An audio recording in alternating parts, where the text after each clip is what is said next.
दोस्तों, क्या आपको पता है कि इस देश में हर साल हजारों बच्चे एक ही वजह से दम तोड़ देते हैं? वो वजह कोई बीमारी नहीं है। वो वजह है एक कागज का टुकड़ा। एक ऐसा कागज जो ये तय करता है कि आप काबिल हैं या कचरा। सोचिए, आपने 18 साल तक सपने देखे। आपके माँ बाप ने अपनी जवानी घिस दी ताकि आप कुछ बन सको।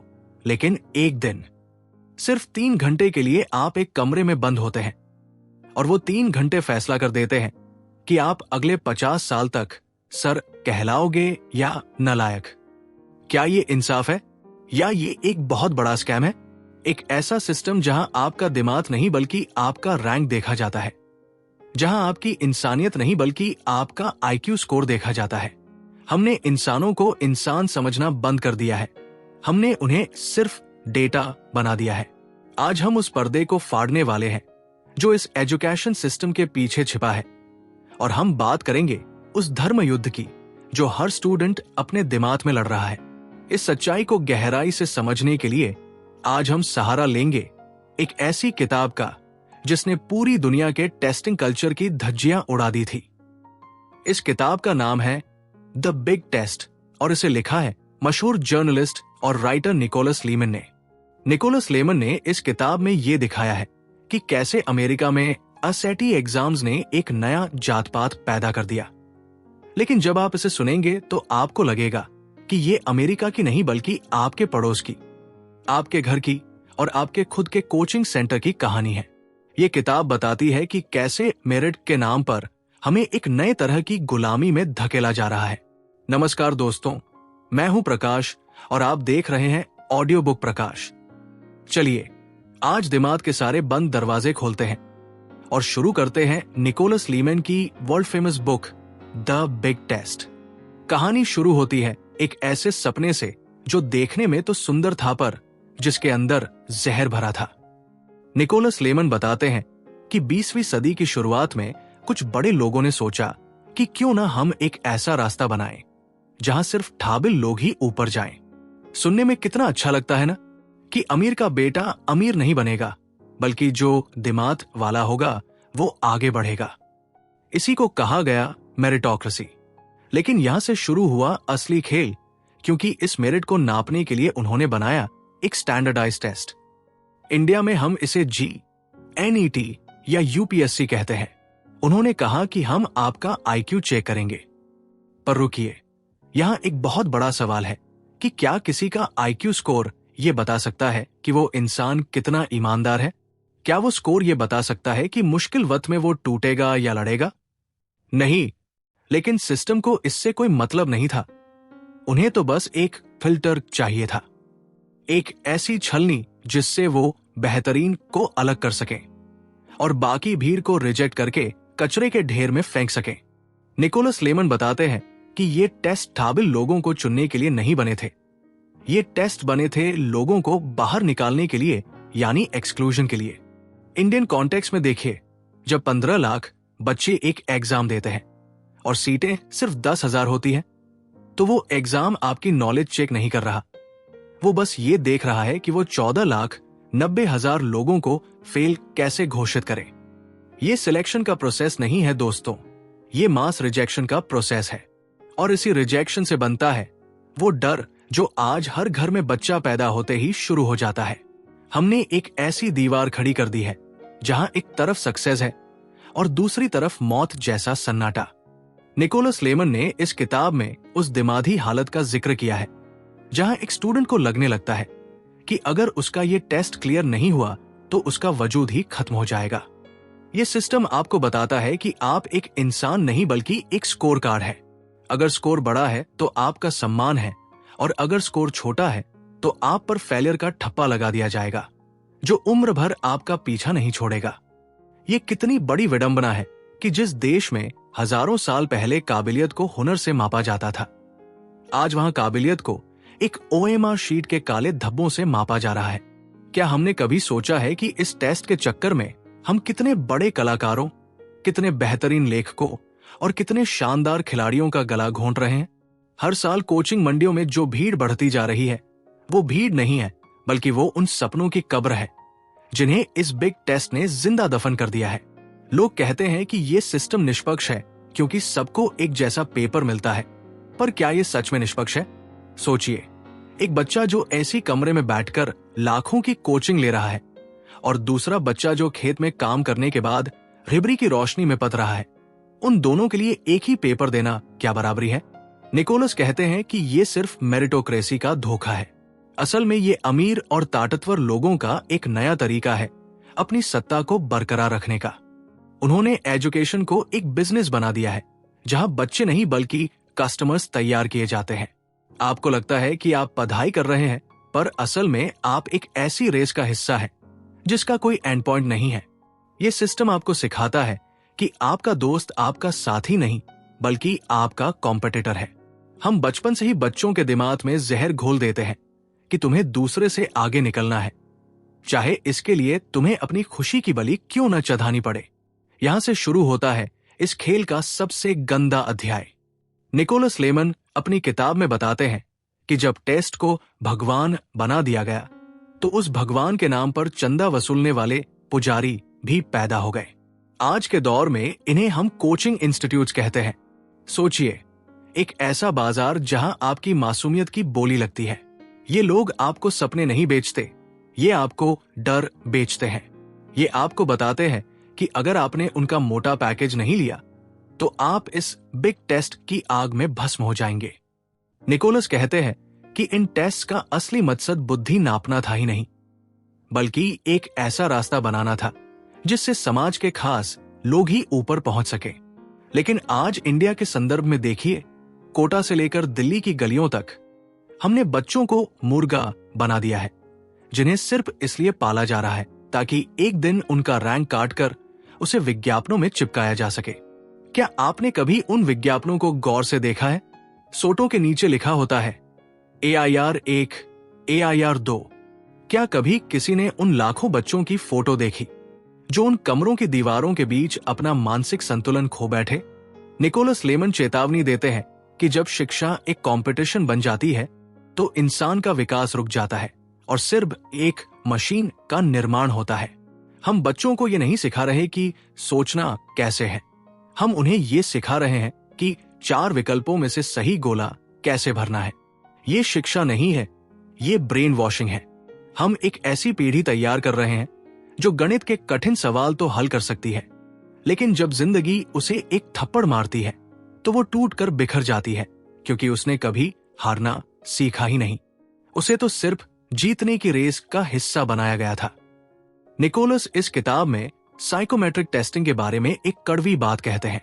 वो कहते हैं कि ये टेस्ट सिर्फ ये नापते हैं कि आप टेस्ट देने में कितने माहिर हो, न कि ये कि आप असल जिंदगी में कितने काबिल हो। सोचिए, एक लड़का जो शायद भविष्य का सबसे बड़ा डॉक्टर बन सकता था क्योंकि उसके हाथ में शफा है, उसके दिल में मरीजों के लिए दर्द है, लेकिन वो सिर्फ इसलिए डॉक्टर नहीं बन पाता क्योंकि वो एक एंट्रेंस एग्जाम की फिजिक्स के फॉर्मूले रटने में पीछे रह गया। क्या ये समाज का नुकसान नहीं है? हम टैलेंट को तराश नहीं रहे, हम उसे एक सांचे में फिट करने की कोशिश कर रहे हैं, और जो उस सांचे में फिट नहीं बैठता उसे रिजेक्टेड माल कहकर फेंक दिया जाता है। ये सिस्टम इतना जहरीला है कि इसने मां बाप और बच्चों के रिश्ते को भी एक इन्वेस्टमेंट बना दिया है। बाप अपनी पूरी जिंदगी की कमाई बच्चे की कोचिंग में झोंक देता है और बच्चा उस पैसे के बोझ के नीचे दब जाता है। अब वो पढ़ाई अपनी खुशी के लिए नहीं बल्कि उस कर्ज को उतारने के लिए कर रहा है। निकोलस लेमन लिखते हैं कि ये द बिग टेस्ट सिर्फ एक परीक्षा नहीं है, ये एक सामाजिक बंटवारा है। इसने समाज को 2 हिस्सों में बांट दिया है, एक वो जिनके पास ठपास है और दूसरे वो जो ताउम्र इनसिक्योर महसूस करते हैं। ये असुरक्षा ही तो इन बड़े बड़े कॉर्पोरेट्स और संस्थानों की ताकत है। जितना आप डरे हुए होंगे उतना ही आप इस सिस्टम के गुलाम बने रहेंगे। दोस्तों, क्या आपने कभी सोचा है कि ये IQ शब्द आया कहां से? निकोलस लेमन अपनी किताब में एक ऐसा सच बताते हैं जो आपके पैरों के नीचे से जमीन खिसका देगा। वो कहते हैं कि जिस टेस्टिंग को हम आज प्रोग्रेसिव मानते हैं उसकी जड़ें असल में यूजेनिक्स यानी नस्लवाद में थी। शुरुआत में इन टेस्ट का इस्तेमाल ये साबित करने के लिए किया गया था कि कुछ खास नस्ल के लोग ही श्रेष्ठ होते हैं, आज इंडिया में हम इसे नस्ल नहीं कहते, हम इसे स्टैंडर्ड कहते हैं। हम कहते हैं कि जिसका आईआईटी या आईआईएम में सिलेक्शन हो गया उसका दिमागी स्टैंडर्ड ऊंचा है। लेकिन निकोलस कहते हैं कि यह सरासर झूठ है। ये टेस्ट आपकी बुद्धिमानी नहीं नापते, ये सिर्फ आपकी प्रिविलेज यानी आपकी सुविधाओं को नापते हैं। जिसके पास अच्छे स्कूल की फीस थी, जिसके पास बचपन से अंग्रेजी बोलने का माहौल था, जिसने कभी पेट खाली रखकर पढ़ाई नहीं की, ये टेस्ट उसके लिए बने हैं और हम इसे मेरिट का नाम दे देते हैं। ये मेरिट नहीं है दोस्तों, ये एक मॉडर्न कास्ट सिस्टम है। एक ऐसा सिस्टम जहां आपके माथे पर जाति का नहीं बल्कि आपके परसेंटाइल का ठप्पा लगा दिया जाता है। एक बार ये ठप्पा लग गया तो समाज तय कर लेता है कि आपको कितनी इज्जत देनी है और कितनी नहीं। निकोलस लेमन एक बहुत गहरी बात कहते हैं कि ये द बिग टेस्ट असल में समाज को मैनेजर्स और वर्कर्स में बांटने की साजिश है। जो टेस्ट पास कर गया वो हुकूमत करेगा और जो नहीं कर पाया वो ताउम्र उस हीन भावना, इंफीरियोरिटी कॉम्प्लेक्स में जिएगा कि शायद मुझ में ही कोई कमी थी। क्या आपने कभी महसूस किया है रिजल्ट वाले दिन जब आपका नाम लिस्ट में नहीं होता तो आपको अपने मां बाप की आंखों में देखने में शर्म आती है? आपको लगता है कि आप एक गुनहगार हैं, पर सच तो यह है कि गुनहगार आप नहीं, ये सिस्टम है जिसने एक मछली की काबिलियत इस बात से नापी कि वो पेड़ कितनी तेजी से चढ़ सकती है, और जब वो मछली नहीं चढ़ पाई तो उसे नाकाम घोषित कर दिया गया। इस किताब का सबसे तीखा प्रहार उस सोच पर है जिसे हम अपॉर्चुनिटी कहते हैं। हम कहते हैं कि देखो, रास्ता तो सबके लिए खुला है, जो मेहनत करेगा वो आगे बढ़ेगा। निकोलस लेमन कहते हैं कि ये दुनिया का सबसे बड़ा झांसा है। अगर दो लोग रेस लगा रहे हैं जिनमें से एक के पास फेरारी है और दूसरा नंगे पैर कांटों पर दौड़ रहा है, तो क्या आप उस रेस को फेयर कहेंगे? बिल्कुल नहीं। लेकिन हमारा एजुकेशन सिस्टम यही कर रहा है। वो एक जैसे पेपर के नाम पर गैरबराबरी को छिपा रहा है। ये टेस्ट असल में एक गेटकीपर की तरह काम करते हैं।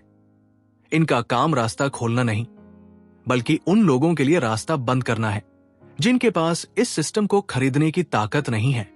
सोचिए, कितने ऐसे लड़के लड़कियां होंगे जिनके पास दुनिया बदलने वाले आइडियाज थे, लेकिन वो आज किसी दफ्तर में छोटी सी नौकरी कर रहे हैं क्योंकि वो एक नंबर लाने में पीछे रह गए। निकोलस लेमन सवाल उठाते हैं कि क्या हम एक ऐसा समाज चाहते हैं जहां सिर्फ अच्छे टेस्ट देने वाले लोग ही फैसला लें, या हमें वो लोग चाहिए जो जिंदगी की धूल और पसीने को समझते हैं? आज हमारी लीडरशिप, हमारे बड़े अफसर, हमारे कॉरपोरेट मालिक, ये सब उस टेस्टिंग फिल्टर से निकल कर आए हैं जो सिर्फ रटना और प्रेशर झेलना जानता है। इसीलिए शायद आज के लीडर्स के पास विजन कम और टारगेट्स ज्यादा है। वो इंसान को इंसान नहीं, रिसोर्स की तरह देखते हैं क्योंकि उन्होंने खुद को भी ताउम्र एक रिसोर्स ही समझा है। दोस्तों, क्या आपने कभी गौर किया है कि हम एक ऐसे समाज में जी रहे हैं जहां डिग्री का मतलब ज्ञान नहीं बल्कि लाइसेंस बन गया है? निकोलस लेमन अपनी किताब में एक बहुत डरावनी बात कहते हैं।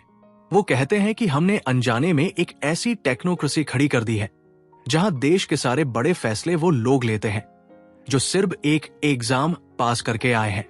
क्या आपको लगता है कि जो इंसान सिर्फ किताबों में घुसा रहा, जिसने कभी समाज की कड़वी हकीकत नहीं देखी, वो आपके और हमारे हक के फैसले ले सकता है?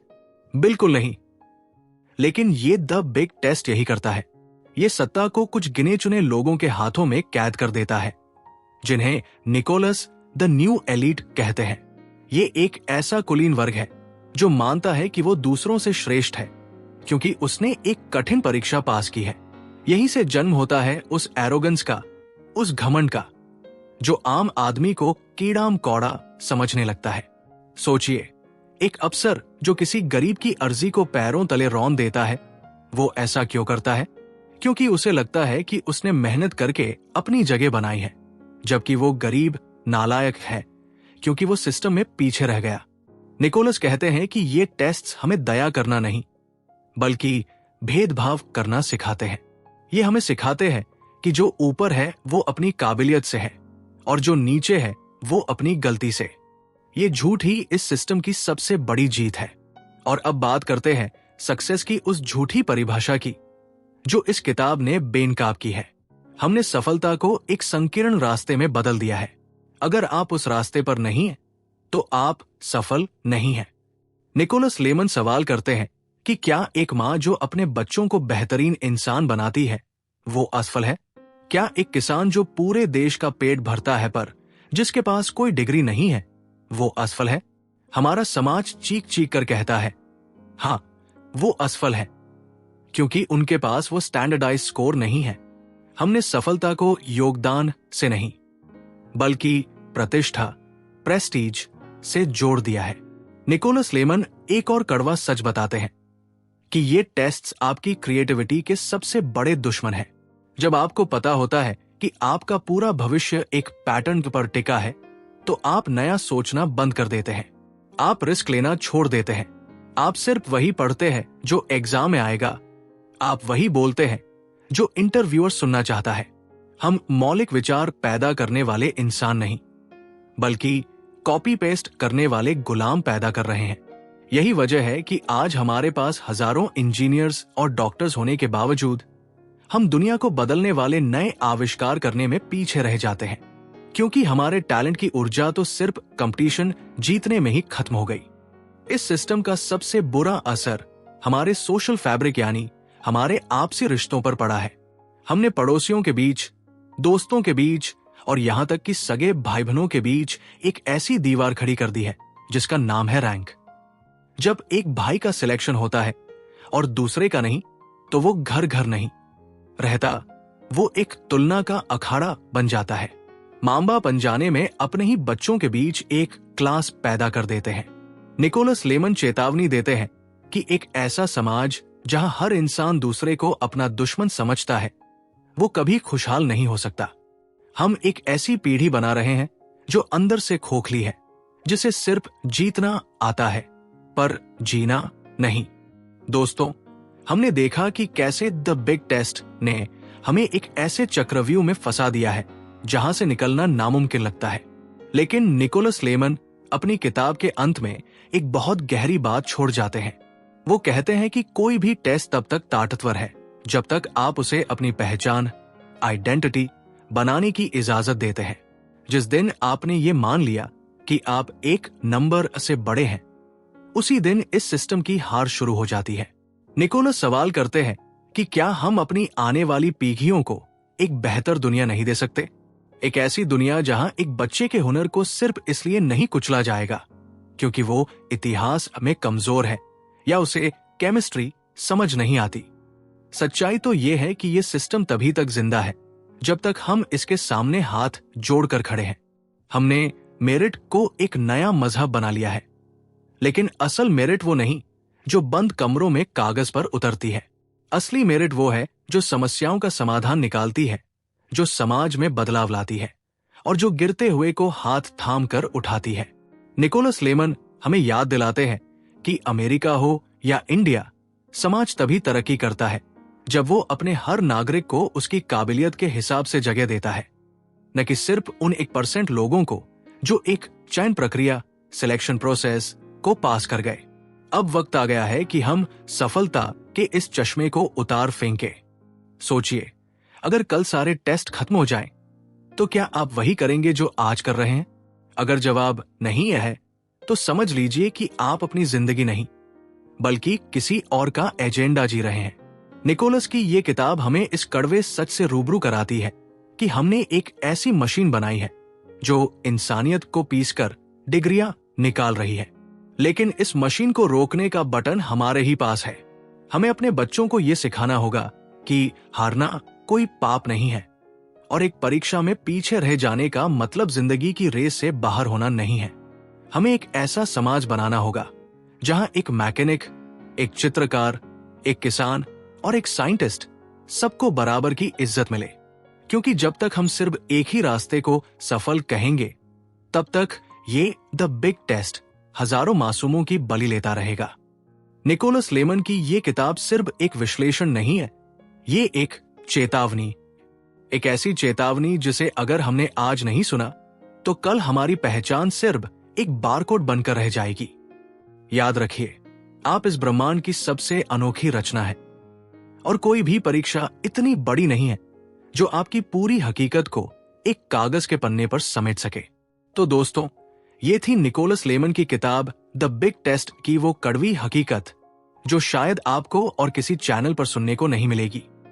मेरा मकसद आपको डराना नहीं, बल्कि उस नींद से जगाना था जिसे समाज ने सफलता का सपना कहकर आपकी आंखों में भर दिया है। अगर आज की इस बातचीत ने आपके दिमाग में एक भी चिंगारी सुलगाई है, अगर आपको लगा है कि हाँ, हमारे सिस्टम में कुछ तो बहुत गलत है, तो इस आवाज को दबने मत दीजिए। कमेंट करके मुझे बताइए कि क्या आपने भी कभी इस बिग टेस्ट का दबाव महसूस किया है। आपका वो एक कमेंट किसी और स्टूडेंट को ये एहसास दिला सकता है कि वो इस लड़ाई में अकेला नहीं है। इस वीडियो को हर उस माँ बाप और हर उस स्टूडेंट के साथ शेयर कीजिए जो आज उस स्कोर कार्ड के बोझ तले दबा हुआ है। शायद आपका एक शेयर किसी की जान बचा ले या किसी की सोच बदल दे। अगर आप ऐसी ही और किताबों का कड़वा और तीखा सच सुनना चाहते हैं तो ऑडियो बुक प्रकाश को अभी सब्सक्राइब करें और बेल आइकन दबा दें। याद रखिए, आप एक स्कोर कार्ड नहीं हैं, आप एक जीती जागती कहानी है। अपनी कहानी को किसी टेस्ट के हाथों खत्म मत होने दीजिए। मैं हूं प्रकाश और आप देख रहे थे ऑडियो बुक प्रकाश। मिलते हैं अगली किताब के साथ एक नई सच्चाई की तलाश में। तब तक के लिए आजाद रहिए और सोचना शुरू कीजिए। जय हिंद।